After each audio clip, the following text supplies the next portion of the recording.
Programa Alto Astral no 14. Entrevista.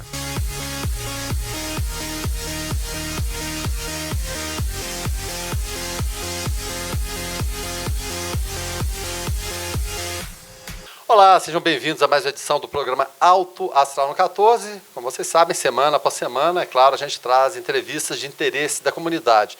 E semana passada eu estive ausente porque o Joseval quis puxar meu tapete. Ele agendou a entrevista para um dia e falou que era no outro. É por isso que eu não apareci, porque eu estou presente em todos aqui. Agora, hoje, ele não apareceu, eu não sei porquê, né? Depois a gente vai descontar essa falta no ponto dele. A gente sempre começa, é claro, o programa Alto Astral, e não é à toa que tem esse nome, de maneira descontraída. A gente aqui trata de assuntos sérios, muito sérios, mas é claro, trazendo para a linguagem comum e uma linguagem acessível. Hoje a gente tem uma convidada muito jovem, como vocês estão vendo, mas de muita responsabilidade, que trabalha, eu diria, com um setor vital no dia a dia das pessoas e também nas empresas. É a Camila Alves Buiatti, que além de psicóloga, ela é responsável também pelo RH lá do Hospital Evangélico Goiano. Camila, seja bem-vinda ao programa Alto Astral no 14. Obrigada, Guilherme. Pois é, a gente está falando aqui de psicologia, porque é tema complicadíssimo. Eu tenho um tio psicólogo, tenho tia psicóloga também, e eu, de vez por outra, eu pergunto, mas por que vocês foram para o caminho da psicologia? Então, até antes da gente começar a entrevista formal, eu queria te fazer essa pergunta. Por que a psicologia na sua vida, Camila? Tinha alguém na família? De que maneira você se interessou? Eu, desde sempre, quis fazer psicologia. Eu não sei o motivo, mas desde pequena, desde criança, em todas as brincadeiras, eu sempre falei que a psicologia era o que eu ia fazer. E hoje, realmente, eu não me vejo fazendo outra coisa. Isso desde novinha mesmo? Desde pequenininha. Minha avó fala que toda vez que me perguntava o que eu ia ser quando crescesse, eu falava que eu ia ser psicóloga. E assim foi feito. E assim foi feito. E é muito complicado o dia a dia do psicólogo? Muito. A gente ainda encontra muitas dificuldades, muito preconceito. A psicologia é um ramo novo, é uma ciência nova ainda no Brasil. Tem em torno de 100 anos e ainda assim a gente encontra muitas complicações. E até mesmo as pessoas, porque a gente vê muito no dia a dia, muita gente até esconde, porque fica aquele chavão, tá indo no psicólogo, tá indo no psiquiatra, não, ficou maluco, ih, tá maluco, coitado, tá lá tratando com a Camila, ou tá tratando com o psiquiatra, tem muito disso, não tem? Muito preconceito. Quando fala psicólogo, todo mundo se remete à loucura. É problemática, pessoal. É problemática. Sem dúvida nenhuma. São questões do dia a dia, né? Mas mesmo assim, apesar disso, você recomenda a profissão? Recomendo, é uma profissão maravilhosa. Vale a pena, a gente se sente muito bem quando consegue ajudar um paciente. Isso é a maior recompensa, né? A gente no dia a dia, quando a gente faz o que gosta, né? E profissionalmente, é claro, atende os anseios do dia a dia, que todo mundo tem, né? Claro, as questões financeiras, mas se você trabalhar o que gosta, realmente é muito bacana, muito bom. Mas esse mês de janeiro, e a gente tem agora o ano todo colorido, a gente tem várias campanhas, a gente começou com Outubro Rosa, tem Novembro Azul, tem vários meses marcados por campanhas. E a gente está no Janeiro Branco. Eu queria que você falasse um pouquinho o que significa o Janeiro Branco. Então, o Janeiro Branco é uma campanha que foi idealizada em 2014, pelo psicólogo Leonardo Abraão, psicólogo de Uberlândia, que tem como missão proporcionar a todo ser humano o cuidado da saúde mental. Então, trazer realmente a todas as pessoas o quão importante é não só cuidar da saúde física, como ir ao médico, ir ao dentista, mas também cuidar da saúde mental, ter isso como meta, como objetivo, tornar importante, cuidar, entrar em contato com seus conflitos, com as suas emoções, seus sentimentos. E o mês de janeiro, especificamente, tem algum motivo? Tem. O mês de janeiro, ele remete a nós a sensação de recomeço. Em dezembro, a gente costuma parar e refletir ali tudo que a gente fez durante todo o ano, ao longo do ano. E já faz os compromissos para o ano seguinte. Já faz os compromissos para o ano seguinte. Em janeiro, a gente costuma fazer projeto de vida. Em várias religiões, a gente faz projeto de vida na igreja. A gente planeja realmente todo o nosso ano, financeiramente, materialmente. A gente planeja o que vai fazer nas férias, já planeja tudo, o ano inteiro. Até faz aquela continha, não vou comer em excesso agora em janeiro. Em janeiro começa a dieta. Em janeiro é tudo novo. Então, especificamente por isso, porque janeiro traz a nós a lembrança e a esperança de que vai ser um ano diferente, vai ser um ano novo. É como se fosse uma tela em branco, onde a gente pode escrever uma nova história. A gente está falando de psicologia, você, é claro, é psicóloga. Psicologicamente funciona muito assim na cabeça da pessoa mesmo? Essa questão da virada? Não, esse ano foi legal, o ano que vem vai ser melhor, ou esse ano não foi legal, o ano que vem vai ser melhor. Psicologicamente influencia mesmo essa virada. A gente sabe que é simbólica apenas, é uma questão de calendário. Mas a cabeça da pessoa funciona muito nesse sentido? Funciona. A gente é marcado por ciclos. Nós temos ciclos e a gente costuma datar as coisas. Nós até falamos na psicologia que a nossa mente, ela grava datas importantes. Então, você pode perceber, por exemplo, que tem momentos que são marcantes e que quando vai chegando aquelas datas que nos remetem àqueles momentos, a gente começa a sentir aquelas sensações novamente. E isso não só desses momentos bons, mas também momentos ruins. Por exemplo, datas de falecimento. A gente lembra daquela sensação e a gente começa a se sentir triste. Então, esses ciclos, eles são marcantes, eles geram expectativa, eles geram para nós muitas lembranças, muitas demandas. Por exemplo, a partir de tal data eu vou começar a fazer uma nova dieta, vou começar a fazer um novo curso, vou começar a fazer uma nova atividade que vai ser benéfica para mim. Então, as datas, elas são marcantes. Marcantes na história da humanidade, principalmente. A gente tem as datas simbólicas, é claro, que fatos, né, que aconteceram, que mudaram o mundo. Né? E mudam. A gente, às vezes, se atém muito assim, nessas datas históricas, mas não percebe também que as nossas datas particulares são tão mais importantes do que essas datas históricas, porque foi quando se casou, quando nasceu um filho. Então, é tudo muito importante. O ser humano parece que funciona meio como um reloginho, né, Camila? E quais ações específicas envolvem o Janeiro Branco? Que tipo de ações são desenvolvidas? Como isso é planejado? Por exemplo, cada cidade tem sua autonomia, tem um planejamento geral, a ideia geral. Como que isso é desenvolvido em cada setor? O Janeiro Branco, ele é marcado principalmente por mini palestras. Essas palestras, elas ocorrem em ambientes públicos e privados. Então, em praças públicas, hospitais. Para tentar abranger o maior número de pessoas possível. Para tentar abranger o maior número de pessoas, para realmente conscientizar essas pessoas sobre a importância da saúde mental. Então, são pequenas palestras que podem durar de 10 a 15 minutos. São palestras simples, objetivas, para realmente trazer a conscientização da importância da saúde mental. Tentar trazer para aquela pessoa como ela está se sentindo no momento, a importância de entrar em contato com seus sintomas, seus conflitos e proporcionar para ela o bem-estar físico, o bem-estar emocional, para que ela possa buscar ajuda de alguma maneira. E essas determinações gerais, por exemplo, você vai promover uma ação dessas, você tem uma orientação geral, você pode partir, de repente, porque cada local que você vai tem uma orientação específica, tem um público específico, depende muito de você ou vem a orientação geral? O Janeiro Branco é uma ação mundial e você tem que seguir essas determinações. De que forma vocês têm essa liberdade de ação? Os psicólogos, eles se reúnem, fazem os pequenos grupos. Esses grupos entram em contato com as instituições ou com os locais em que vão ser levadas essas palestras e veem se há restrições ou não referente àquele local em que vai estar sendo levado. Por exemplo, os hospitais. É um ambiente diferente. Não pode entrar, né? Tem todo o risco de contaminação. Então, ali, para aquele momento, para aquele local específico, tem que ser determinado. Seja pela direção do hospital. Seja pela direção do hospital, seja pelo controle de infecção hospitalar, né?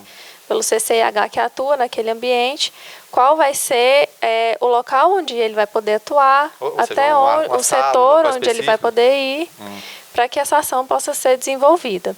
Certo. Nos ambientes públicos é mais fácil. E qual a receptividade você percebe das pessoas? Porque você falou que uma coisa importante é ser objetivo, porque parece que as pessoas hoje, e até psicologicamente falando, todo mundo vê tudo e não vê nada ao mesmo tempo. As pessoas não têm muita paciência de ver, vou pegar um exemplo, um vídeo longo, né? Muitas vezes a pessoa não vê, só corre o olho ali.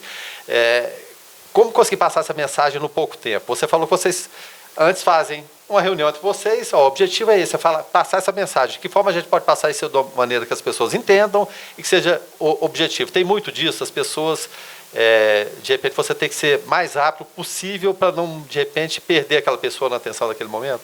E, por incrível que pareça, as pessoas estão tão carentes de falar sobre seus sentimentos que, às vezes, essas mini palestras, elas se prolongam. Já é o contrário? Já é o contrário. Não, isso é bom, isso é excelente. Isso é muito bom, porque no dia a dia, na correria do dia a dia, a gente não consegue parar para ouvir o outro. Não se para, né, Camila? Não se para. As pessoas não têm atenção com o outro.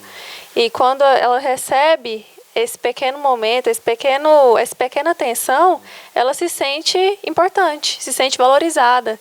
E ela quer compartilhar seu problema, ela quer falar sobre a sua vida, sobre seus sentimentos. E isso ali pode se prolongar para até horas. Bastante horas. Às vezes o pessoal tá bom, tá beleza. Mas você, como profissional, e todos que te acompanham, se sente gratificada com isso. É bom, é bacana. Muito, bastante. E problema todo mundo tem. Acho que ele só muda de endereço. De endereço. Né?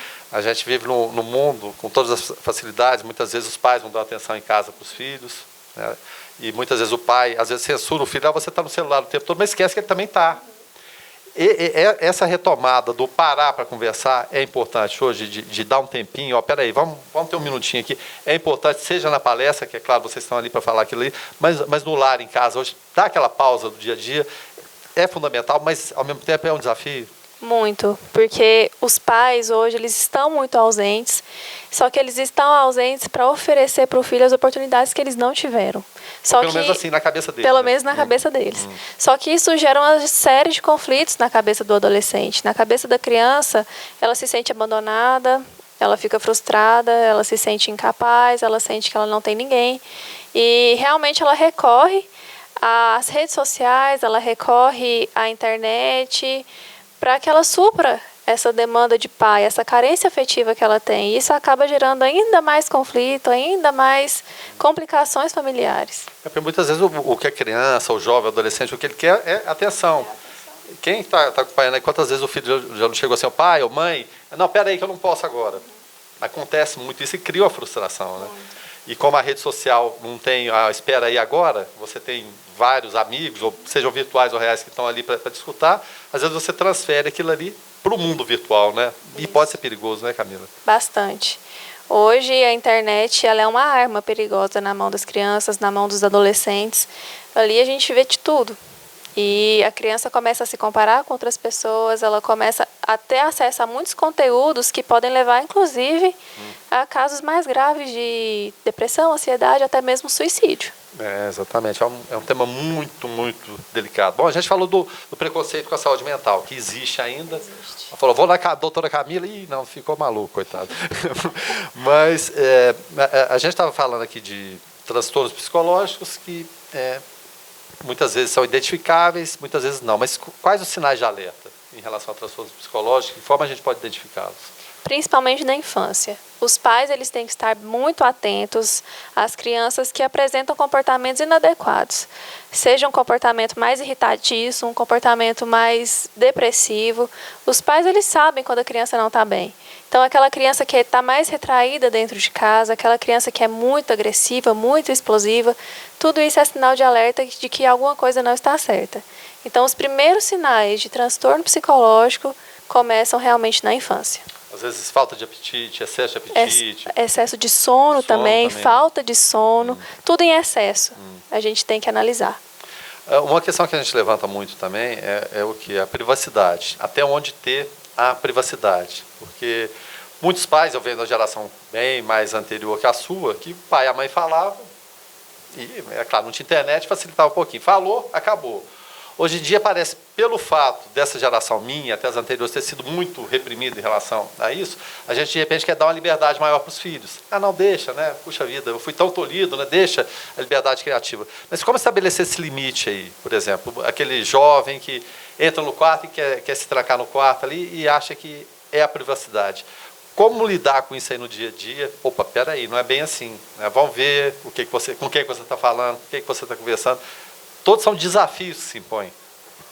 Os pais eles têm que impor limites dentro de casa, sim. É o não como sinal de amor. Né? Isso.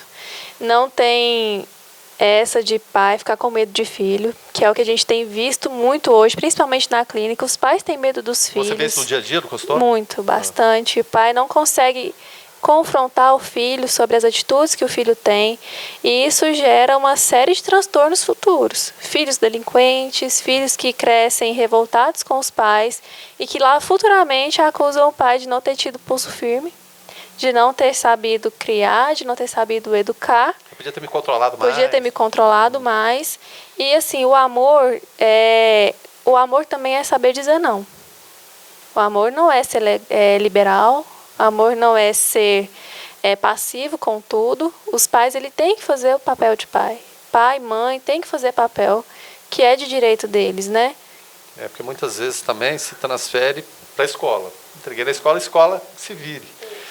E a primeira educação, aquela fundamental, ela é no lar. Não tem como. A escola você vai adquirir conhecimento. Depois, se você não aprende isso, né, o limite em casa, na escola também da mesma forma. Você pode até ser expulso. No dia a dia, a vida vai te ensinar. E muitas vezes vem de forma dura, né? A coisa não é fácil, não. E esses transtornos mais comuns são identificados hoje? Tem uma diferença assim, entre transtornos de adultos, de mais jovens, de crianças? Quais são os principais? Hoje, especialmente, ansiedade e depressão. Isso em qualquer faixa etária? Em qualquer faixa etária. Na clínica, eu atendo crianças a partir dos 5 anos. E tem criança nessa idade? A partir dos 5 anos, a gente já observa crianças extremamente ansiosas, crianças com crises realmente de ansiedade, de não conseguir ir para a escola, crianças, principalmente na faixa escolar, muito déficit de atenção e hiperatividade. Hoje tem crescido muito na clínica esses transtornos, mas especialmente ansiedade e depressão. É que a gente vê muito no mundo virtual, o quê? Porque está tudo a um clique da mão. Às vezes, quando o que a gente quer, clicou ali, não vem de imediato, a gente já fica nervoso com isso. Fica nervoso. E acontece muito com as crianças também. Eu já vi crianças em videogame, estressadas no videogame com o joguinho, ou então na telazinha do celular, e mexe daqui e dali. Existe uma idade assim, recomendada, ou algum estudo nesse sentido, mesmo porque é uma tecnologia mais, em termos de uma idade bem recente, de que idade seria apropriado passar esse celular para a criança? Ou isso depende muito do dia a dia, da maneira como você lida com aquilo ali? Depende muito do contexto familiar em que a criança está inserida.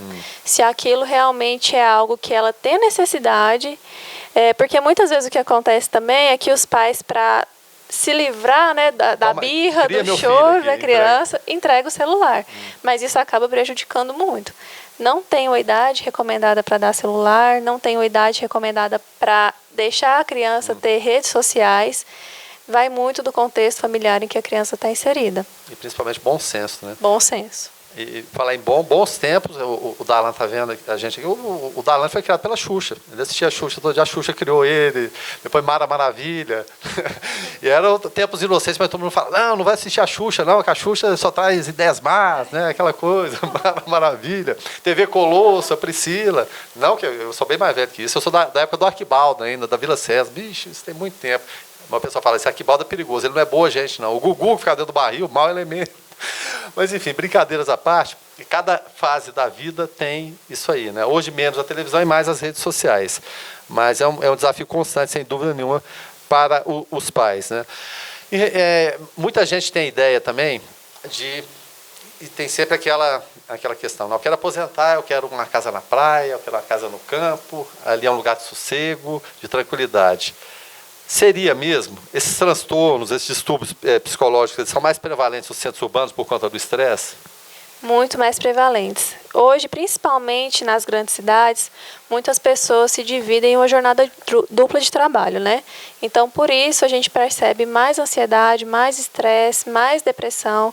As pessoas são mais cobradas, as pessoas têm que ganhar mais dinheiro, tem que pagar mais contas. A gente percebe que realmente a tendência nesses grandes centros urbanos dos transtornos psicológicos é só aumentar. Aumenta, né? E o incrível, Camila, é o seguinte, porque a tecnologia vem, teoricamente, para facilitar a vida da gente, para sobrar mais tempo.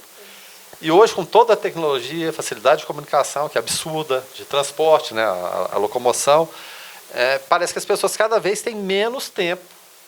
Que escravidão é essa, afinal de contas, por esse aparelhinho? O celular, ele toma toda a nossa atenção. Quando a gente para ali, principalmente nas redes sociais, se a gente não se policiar, vai horas e horas e horas e horas olhando a vida alheia, se comparando à vida alheia. Medindo, né? O tempo todo, Medindo o tempo todo.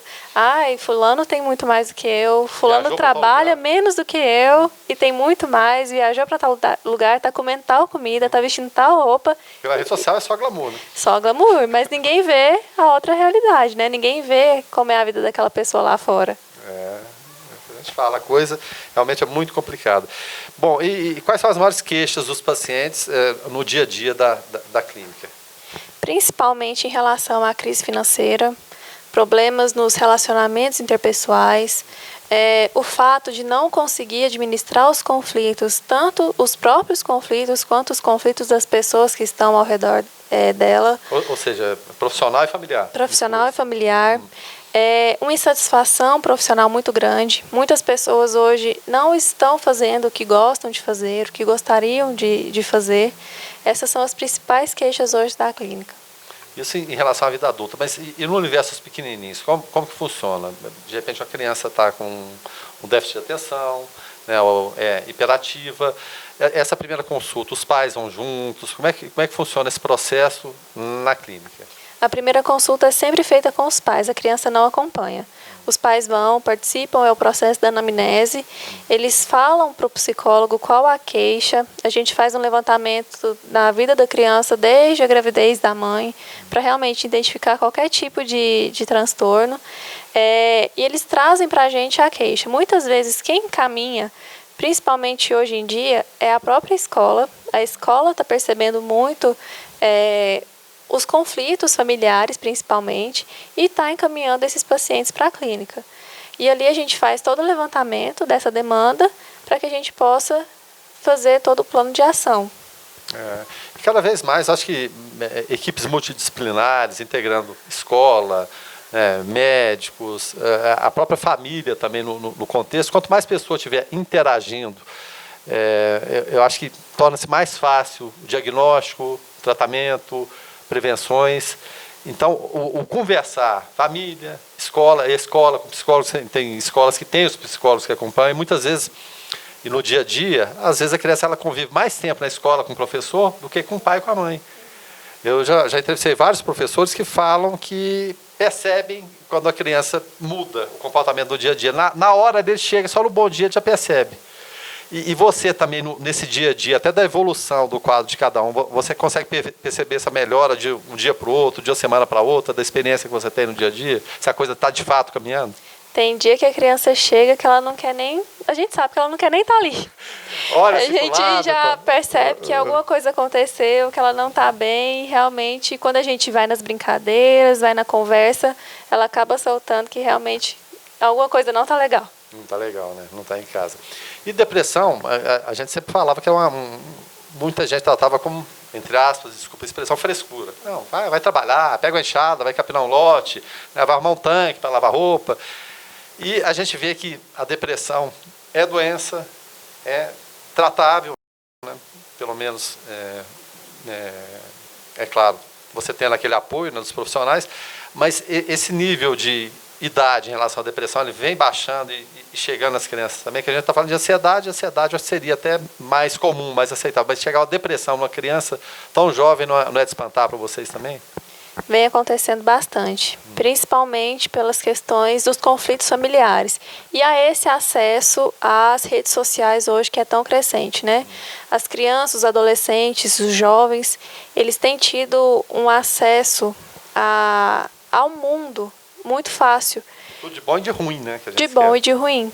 E isso vem fazendo com que eles se comparem muito aos outros. Puxa vida, o pai e a mãe daqueles meninos deram um celular bacana para eles, ou viajaram viagens, roupas de marca, tudo do bom e do melhor. A família dele tem um carro tal e a nossa tem isso, estuda em tal escola e eu estudo nessa. Tem sido cada vez mais crescente o número de crianças depressivas, por incrível que pareça. E é mais difícil lidar com adulto depressivo ou com a criança depressiva, ou depende de cada caso? Os dois. Os dois são igualmente difíceis. Mas a criança se abre, assim, de maneira fácil também? A criança é muito fechada. Muitas vezes ela não consegue lidar com os sintomas, da mesma maneira que o adulto não, mas a criança ainda mais porque ela está passando por um momento em que ela está em transição. Ela está saindo muitas vezes da infância para a adolescência. E aquela química toda, né? Já está acontecendo tudo aquilo. O corpo está mudando, os seus gostos estão mudando, e ainda mais vem esse misto de sentimentos que ela não consegue lidar, então acaba dificultando ainda mais o processo. Bom, para quem está acompanhando e vendo a gente ali, quais são os sintomas que a pessoa tem que ficar ligada? Seja, né, o esposo em relação à esposa, vice-versa em relação às crianças, ou às vezes um parente, um amigo também. Eles se assemelham e lembram muito da ansiedade, os sintomas da depressão? Sim, os sintomas da depressão, fisicamente, eles podem ser observados com a sonolência, uma sensação de exaustão, cansaço físico muito grande, sem motivo, às vezes sem fazer exercício. Aquela sensação de que você dorme e mesmo assim não descansa. Um aumento ou diminuição do apetite. Emocionalmente falando, a sensação de que nada está bom, de que nada te satisfaz mais. Mesmo, desculpa até te interromper, a pessoa tem aquela vida financeira estabilizada, quer dizer, teoricamente não teria problema, mesmo assim... Nada está bom. Nada está bom, né? É a sensação de, às vezes, perder o sentido da vida mesmo, de querer realmente não viver mais. E por falar em não viver também, a perda de um ente querido, de um parente, a pessoa chegar também pode levar esse quadro? Pode, é uma das principais causas que podem levar à depressão. O momento do luto, ele pode durar até 2 anos e, nesse momento, a pessoa pode desenvolver um quadro depressivo. E é importante encarar e tentar vencer esse período do luto? Muito. É importante que se procure ajuda psicológica, quando necessário, ajuda psiquiátrica para que entre com intervenção medicamentosa para que a pessoa passe por esse momento da melhor maneira. E até colocando na ordem, porque você falou da questão de medicamentos, é com psiquiatra, psicólogo, ele não receita. Não receita. Mas o primeiro caminho para a pessoa seria o caminho natural, psicólogo e, posteriormente, se for o caso, psiquiatra. Mas a porta de entrada, diríamos, o psicólogo. O psicólogo, dependendo do caso. Aqueles casos mais extremos em que a pessoa já não consegue mais sair de casa, seja pela depressão, ansiedade... Aí eu preciso do medicamento. Precisa do medicamento. Até porque tem casos em que o psicólogo não consegue tratar a pessoa se ela não tiver estabilizada com a medicação. Pois é, então tem que ficar atento a todos esses sinais. E as pessoas estão ao redor, porque o sofrimento é da pessoa que está deprimida, mas também de quem está ali no dia a dia. Que vê, de repente, uma pessoa que é feliz, que é alegre, que interage, seja um adulto ou seja uma criança, e de repente tudo isso é interrompido. Essas pessoas também são chamadas a participar daquele dia a dia ali, conversam com você, como lidar com determinada situação. Aconteceu isso, lide dessa forma. É importante, a gente está falando de equipe multidisciplinar, né? Mas a família participar disso tudo, ou o ciclo de amizades participar também é importante, Camila? A família é um papel fundamental no tratamento da ansiedade, da depressão. A família geralmente é quem percebe esses sintomas, porque a pessoa, quando está em uma dessa situação, ela não percebe que ela está doente. Muitas vezes ela se nega ao tratamento. Então, geralmente, quem dá o primeiro passo é a família, de procurar ajuda, procurar um psicólogo ou um psiquiatra. Então, a família tem papel fundamental e tem o papel de dar amor, dar apoio, dar o carinho, dar a saúde, não cobrar, porque muitas vezes é difícil lidar com uma pessoa depressiva. É aquilo que eu falei no início, isso é frescura. É frescura, muita gente tem isso em mente. É frescura, você consegue sair dessa sozinho, você está acabando com a sua vida. E não é assim. A pessoa está com uma desordem emocional, ela não consegue lidar com aquilo. Então, a família ela tem que ter paciência. A família, muitas vezes, precisa se tratar também para saber lidar com esse momento difícil. A coisa, de fato, não é fácil, não. E de que forma eles podem ajudar? A gente estava falando aqui às vezes tem que se tratar, mas às vezes consegue ficar à margem do processo, não se envolver, entender a situação. De que forma eles podem ajudar no dia a dia? É bem isso que você falou? É não cobrar, é dar o amparo, ou se cobrar na medida certa, tentar interagir. É importante essa questão do núcleo familiar, de participar. E o que me preocupa muito é principalmente a relação pais e filhos. E, né, desde que o mundo é mundo, sempre foi complicada. E hoje, mais ainda. A questão que a gente citou no início da entrevista, para quem chega agora, de estabelecer os limites. E a gente falou de vários motivos. O celular pode ser também, o mundo virtual pode ser um motivo que leve à depressão. Eu sei que, de repente, não sei nem se tem estudos conclusivos a respeito disso, mas o mundo virtual, a diferença dele para o mundo real, ele pode ser um fator também de levar crianças à depressão, ou jovens, adolescentes, ou até mesmo adultos? Pode. E hoje é um dos maiores motivos, porque na rede social... Não só nas redes sociais, mas com acesso à informação, a comparação hoje é tremenda. E quando a criança ou o adolescente ele entra ali na internet, ele começa a ver a vida de outras pessoas e ele começa a se frustrar com a realidade dele. Teve tantas curtidas, o meu não teve tanto. E eu, né? Por que eu não sou tão bonita assim? Porque eu não sou tão famoso, né? Por que eu não sou tão famoso? O que eu tenho de errado? Por que minha família não é unida desse jeito? E uma situação complicada, e a gente via muito isso. Vamos pegar um exemplo clássico aqui do Japão. O Japão, o nível de cobrança em cima de crianças, jovens e adolescentes, em relação ao estudo, principalmente, é terrível. É uma cobrança que leva o Japão a ser um dos líderes mundiais em suicídio. Quer dizer, eu não fui bem na escola, eu sou motivo de vergonha para minha família. Isso está meio que chegando aqui, eu não vou falar nem nesse nível da cobrança de estudos, né, na tradição japonesa, mas em outros setores também, de achar que a minha vida não está legal, como a gente falou, de comparar com os amigos. É preocupante essa questão do suicídio, principalmente nos mais jovens hoje em dia. O suicídio hoje no Brasil ele é uma realidade que precisa ser falada. Muitas vezes a gente coloca para debaixo do tapete, é complicado, mas tem que falar. Tem que ser falada. Ele é um problema de saúde pública mesmo. Hoje, a Organização Mundial de Saúde estima que até o final de 2020, mais de 1,5 milhão de pessoas vão morrer no Brasil por suicídio. Hoje, no Brasil, 25 pessoas morrem por dia por suicídio.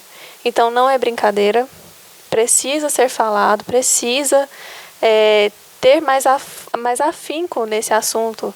Precisa ser aprofundado para que as pessoas entendam a importância de se falar sobre o suicídio. Não é frescura. E o que acontece é que muitas vezes a pessoa trata a pessoa que fala sobre o suicídio como uma pessoa louca, verbaliza. Se fosse eu no seu lugar, eu me mataria mesmo. Ainda tem isso, né? Ainda tem muito isso. Fazem palavras chacotas, e isso realmente leva as pessoas a afundarem cada vez mais nos estados depressivos, ansiosos, e vem gerando uma série de conflitos muito maiores. E o chamado, não sei nem se existe, o comportamento suicida. Dá para ser perceptível? Quais são os sinais de alerta? Mais uma vez a gente fala aqui, e o papel nosso aqui falar abertamente desse assunto que é complicado, mas alertar para quem está acompanhando, né, a família, há um comportamento suicida, sinais, você pode ficar preocupado e ter que procurar um auxílio.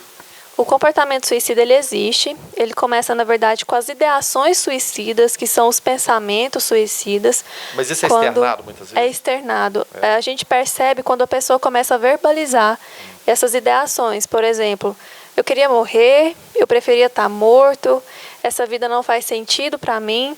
A gente já começa a perceber que algo realmente não está bem. Mesmo quando aquilo é dito num tom de brincadeira, muitas vezes essa brincadeira esconde uma verdade muito profunda. E os comportamentos suicidas, eles começam a vir logo em seguida. Então, uma pessoa que começa a ouvir ou ver muitos filmes que falam muito sobre morte, ler livros que falam muito sobre a morte, ou começa a ter muitos comportamentos que podem levar à morte, comportamentos arriscados mesmo, de beber em excesso, fumar em excesso, ter muitas relações sexuais sem preservativo, principalmente, é o que Freud na psicanálise chama de pulsão de morte. Isso são comportamentos suicidas que precisam ser bem estudados, bem avaliados, e a pessoa que está ao redor precisa tomar uma atitude, porque essa pessoa por si própria dificilmente toma uma decisão de procurar ajuda. Muita gente fala também, e tem aquelas frases que a gente não sabe se são mitos ou verdade. Não, quem fala em suicídio, geralmente não suicida, não. É mito, então? É mito. A pessoa está pedindo ajuda. Quando a pessoa verbaliza isso, é um grito de socorro. E muitas vezes a gente ignora, a gente acha que é frescura, que a pessoa está falando para chamar a atenção e passa despercebido, até que realmente chega a notícia que hoje é crescente, de que a pessoa tentou suicídio, a pessoa está muito ruim, né, no hospital, tomou tantos medicamentos, tentou cortar o pulso, e aí se toma uma providência. Muitas vezes já é tarde demais. Aí já é muito, muito tarde, né? Meu Deus do céu.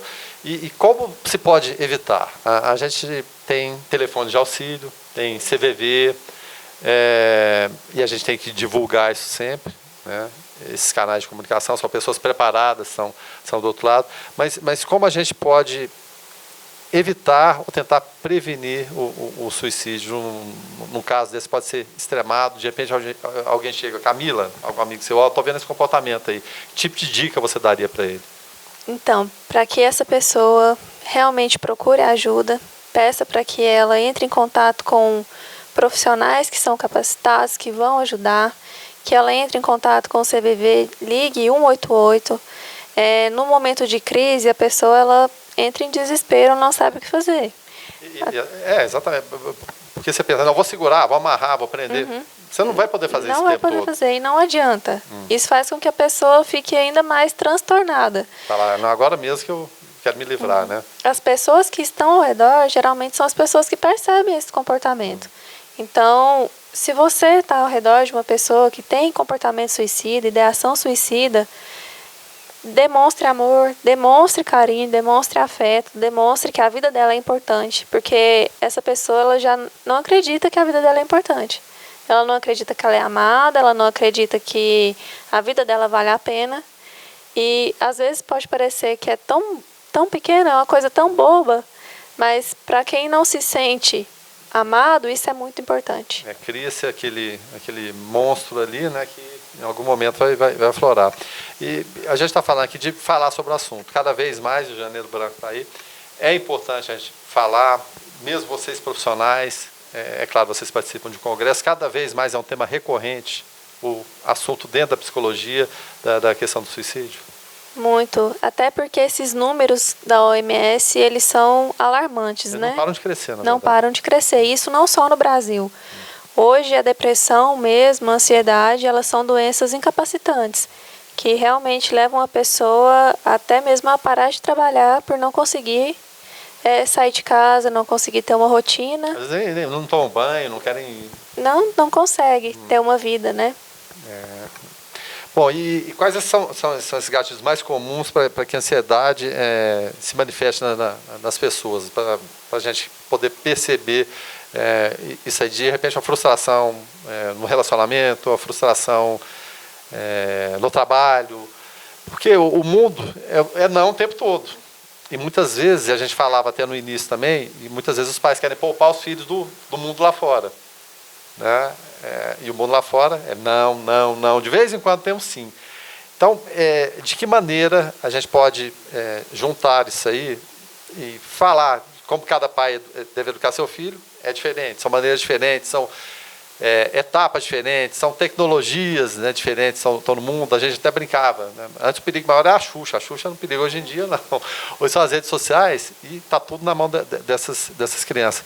Como lidar com isso? Né? Principalmente família, escola e profissionais. Em tudo que a gente for fazer, a gente tem que achar o equilíbrio. Tem que achar o equilíbrio para a família, tem que achar o equilíbrio para o trabalho. Porque às vezes tem que cuidar da família antes. Tem que cuidar da família antes. Família é prioridade.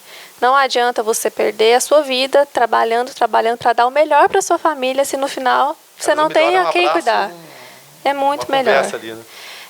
Hoje, de todos os estudos, de toda a teoria que a gente tem na psicologia, a gente sabe que o que faz a personalidade, o que molda a personalidade de uma pessoa é o contato que ela tem com os pais, principalmente a figura paterna. Então, se os pais não estão presentes, de nada adianta você ter todo o dinheiro do mundo, porque a criança vai crescer com problemas, vai crescer com transtornos, muitas vezes isso gera complicações futuras que são irremediáveis. E a gente vive também num mundo que, infelizmente, é triste constatar isso, os relacionamentos cada vez são mais breves. Se é container, às vezes só se tem o filho, mas vai cada um para casa e o filho está aqui para a mamãe e o pai está à parte. Casamentos que antes eram para a vida toda, hoje, né, são bem mais curtos. Então, isso influencia no dia a dia. Então, esse ponto fundamental que você estava falando, evidentemente, ninguém é obrigado a ficar com ninguém, mas pensar muito bem antes de constituir uma família, também é importante. Né? A pessoa que você vai escolher, quem vai poder ser seu esposo, quem vai poder ser sua esposa. Nós queremos e podemos ter filhos agora, né? As famílias são cada vez menores. Então, não é assim tratar amor, né, de repente, de forma estudada. Eu vou estudar como vai ser o amor. Não é isso. O que a gente fala é ter o bom senso e saber escolher a pessoa que se adeque mais. Pode ser que no meio do caminho não dê nada certo também. De repente, uma pessoa que não tem nada a ver com você, dá certo. Às vezes, uma que tem tudo a ver também não dá em nada. Mas o pensar, como agir, principalmente na questão do amor também, é importante a gente constituir uma família, Camila? Muito. Tem que ter compatibilidade. Porque tem gente que não tem nenhuma, né? Nada. E vamos que vai dar certo. E depois não é o que acontece, né? Hoje, muitos casamentos estão acabando antes dos 3 anos. O número do divórcio é cada vez mais crescente. E muitos desses casais já têm filhos, e os filhos crescem revoltados, porque a família está desfeita. Muitos dos conflitos hoje entre os jovens são provindos do divórcio dos pais, conflitos familiares. Então, os conflitos hoje que a gente vê, que a gente pode observar, são provenientes do contexto familiar. E acontece muito, e aqui, sem querer ser invasiva, é claro, na sua profissão, de filho de pais separados, como lidar? Conversa com a mãe, conversa com o pai, mesmo que sejam separados, tem que conversar com um e com o outro, de repente sua mãe leva, você pede, não, chama o pai também, ele também tem um pai. Como funciona isso no dia a dia? É importante que ambos os pais participem, porque o que acontece muito hoje é alienação parental. O pai joga filho contra mãe, mãe joga filho contra pai, então é importante que os dois participem do processo de terapia com o filho. Possam participar, né? E quando procurar o psicólogo? Quando, assim, de repente, eu não estou maluco, não, mas vou procurar a Camila. Isso, é claro, evidentemente, brincadeiras à parte. O psicólogo, ele é para você...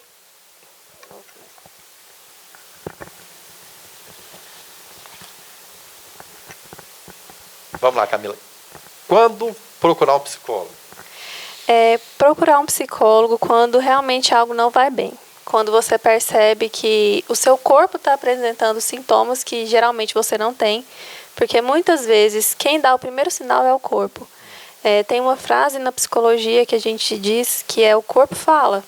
Então, muitas vezes os sintomas físicos vêm primeiro, como um cansaço excessivo, uma perda do apetite, ou aumento do apetite, uma sonolência, o cansaço, exaustão. Quando você não consegue mais se ajustar ao meio em que você está inserido. De repente fala assim, nossa, eu estou muito chato, eu não quero mais essa festa, eu não me adapto. Quando você não consegue mais se dar bem com seus relacionamentos interpessoais, relacionamentos amorosos, um estresse excessivo, uma ansiedade excessiva, isso são indícios de que algo não está bem, que você precisa procurar ajuda. Bom, a gente vê muitos casos clássicos, e um deles, eu não sei se você acompanha, o Woody Allen, cineasta americano, que ele faz terapia há mais de 30 anos. Por que as pessoas ficam, de repente, uma vida inteira e nunca tem alta, ou de repente não querem ter alta? Por que acontece isso aí? Porque nossos conflitos não acabam. Então, todos os dias nós temos conflitos. Eu falo assim, porque eu conheço gente que envelheceu junto com o psicólogo. Eu, inclusive, citava o caso do meu tio, ele tem paciente de 20 anos, de 30 anos, que estão junto com ele. Fala, não, você já pode ter alta. Não, mas eu quero vir aqui, pelo menos, conversar com você. É comum? É comum. E a terapia é muito bom. Porque quando você vai para a terapia, você se conhece, você conhece as suas limitações, você conhece até onde vai o seu limite, você conhece suas dificuldades, você conhece suas emoções, você sabe lidar com o outro melhor. Então, não é algo só para louco mesmo, não é algo para você tratar uma coisa momentânea, é para a vida inteira. Bom, e o psicólogo, evidentemente, ele cuida de muitas pessoas, são problemas diários que passam por sua cabeça ali, Camila, os mais diversos possíveis. E quem cuida do psicólogo? Você também faz terapia? Você tem um psicólogo que você se cuida? Você precisa, de fato, disso? Então, o psicólogo que faz terapia, que tem pacientes, ele precisa estar fazendo terapia também. Então, é necessidade mesmo. É necessário. Né? Não é assim, não, eu acho que eu dou conta sozinho. Não, a gente não consegue. É muita sobrecarga. Pode acontecer que a gente introjete, né, o problema dos pacientes para nós, então é necessário que a gente faça terapia também. Tá vendo? Psicólogo você cuida também. E bom, para a gente finalizar, o tempo passa rápido, né? E planejamento para cuidar da saúde mental em 2020. O que seria bacana recomendar para as pessoas, já que a gente está no final do mês de janeiro, início de fevereiro, já quando rodar o programa? Então, o lema do Janeiro Branco é: quem cuida da mente, cuida da vida. Então, para 2020, que a gente possa realmente pensar na saúde mental como algo importante, porque nós não estamos imunes às doenças emocionais. todo mundo um dia pode desenvolver uma depressão, pode desenvolver uma ansiedade, pode se sentir triste, se sentir mal por algum motivo. E é importante que a gente volte o nosso olhar para nossas emoções, para que a gente saiba lidar quando isso vier a acontecer. Para que a gente possa se livrar desses sentimentos tóxicos, dessas relações tóxicas em que a gente vive hoje, para realmente ter um 2020 mais leve, um 2020 mais saudável, para conseguir chegar no fim do ano e em janeiro do ano que vem recomeçar tudo de novo. Tá certo, Camila. Obrigado pela participação, Guilherme. pelas dicas aí pro Obrigada. Tá certo, conversamos com a Camila. Ela é psicóloga, é claro, trouxe muitas informações relevantes para a gente. O Janeiro Branco está aí, mas o mês de janeiro passa, mas às vezes os problemas prosseguem, né? É simbólico, né, o mês de janeiro, mas a gente tem que ficar atento, é claro, durante toda a vida, durante todo o ano. A gente, é claro, agradece mais uma vez, é claro, a Camila, ao canal 14 da NET. Joséval, semana que vem está de volta aqui, e a gente sempre trazendo informações relevantes para o espectador. Para quem não pôde acompanhar, o programa passa em representação no canal 14 da NET e também no nosso canal no YouTube. É só procurar lá, canal 14 da NET Anápolis, procurar programa Alto Astral no 14. Você vai encontrar não só essa entrevista com a Camila, mas todas as outras, né? Essa aqui já é a edição de número 120 do programa Alto Astral no 14. Mais uma vez, então, muito obrigado e até logo mais.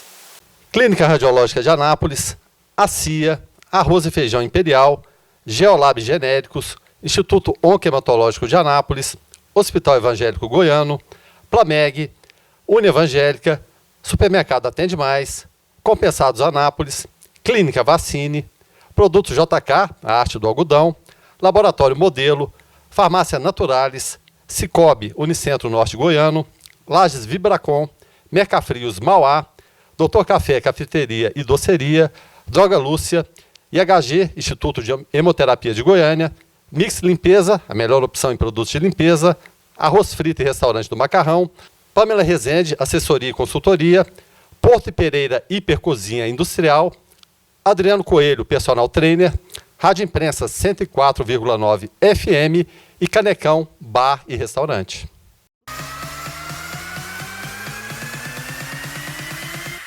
Programa Alto Astral no 14. Entrevista.